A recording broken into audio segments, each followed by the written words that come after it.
Hi guys! Worth it pa ba gamitin si GGives this 2025? Kung mayroon ka ng offer kay GGives at hindi mo pa alam kung paano ito gamitin o kung gusto mo ba itong gamitin, well, tutulungan kita. This video, bibigyan kita ng GGives update and review. So kung gusto mo ito, keep watching.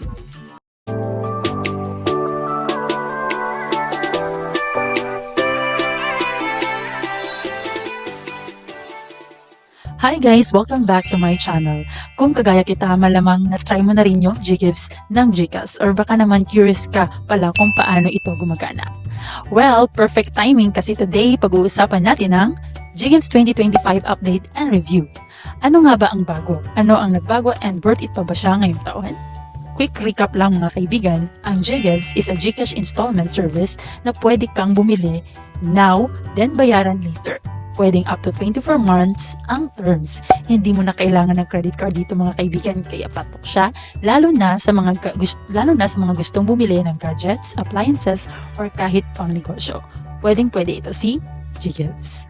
Ang tanong naman, paano ko ba gagamitin yan si GGives? How to use GGives? Okay, hindi mo pa na-check ang iyong GGives, punta ka muna sa iyong GCash account, open mo yung GCash account mo, and click mo yung borrow, and click mo yung GGives.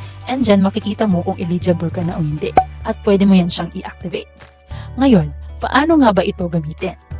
Well, madali lamang po ito gamitin guys. Makikita nyo dyan sa baba, nakalagay na dyan yung mga categories na pwede nating paggamitan sa supermarket, pwede natin gamitin sa mga dining, ayan, pambayad natin sa online, pwede natin gamitin si GGives. For example, pumunta ka sa supermarket doon sa Pure Gold and meron silang QR code doon for GGives. Kung meron silang QR code for GGives, i-open mo lamang yung GCash account mo at iscan mo yung QR na nasa yung GCash account para babayaran mo yung pinurchase mo na mga pang-grocery doon sa Pure Gold.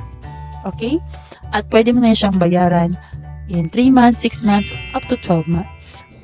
Kung gusto mo malaman yung mga listing kung saan mo pwede gamitin si GGives, i-click mo lamang yung category, i-click mo yung supermarket at andyan na yung mga list ng mga merchant na pwede natin pang gamitan ng GGives. This is how to use the GGives. Open your GCash account and go to GGives under borrow section and check if you're eligible. Shop at partner merchants like Lazada, SM, or physical stores. And number 5, choose GGives as your payment option at checkout.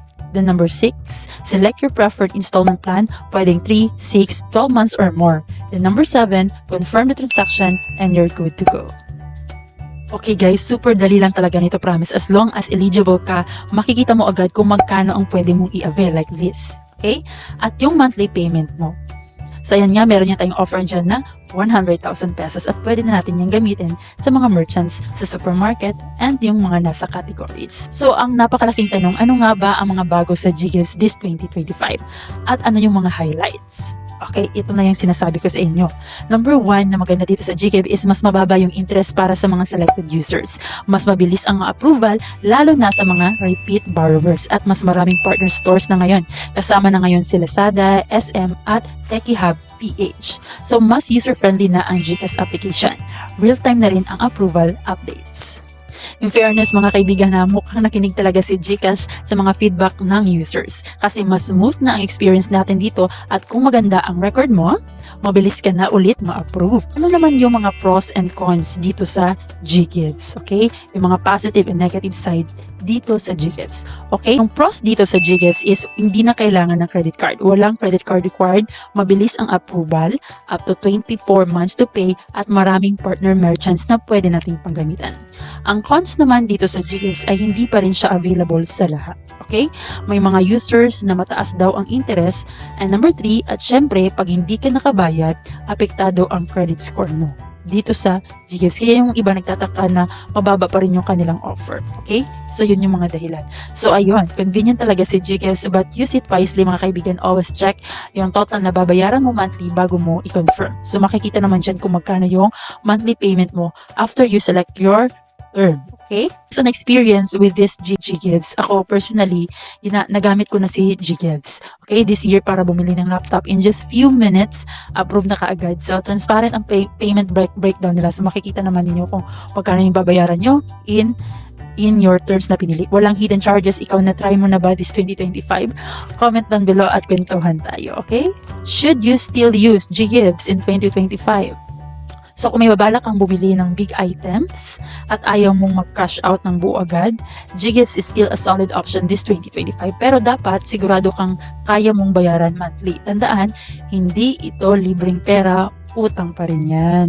Alright, that's it for our GGifts 2025 review and update. Kung helpful to sa'yo, don't forget to like, subscribe, at i-hit na rin ang yung bell icon para updated ka sa mga susunod naming videos. Kita-kits ulit mga kaibigan, at kung gusto nyo malaman all about GGifts, all about GCash, meron tayong mga naka-playlist dyan na pwede ninyong panoorin. At meron din tayong mga tricks and tricks kung pautang kay GCash kahit mababa yung ating G-score. Again, this is Dat, and thank you for watching.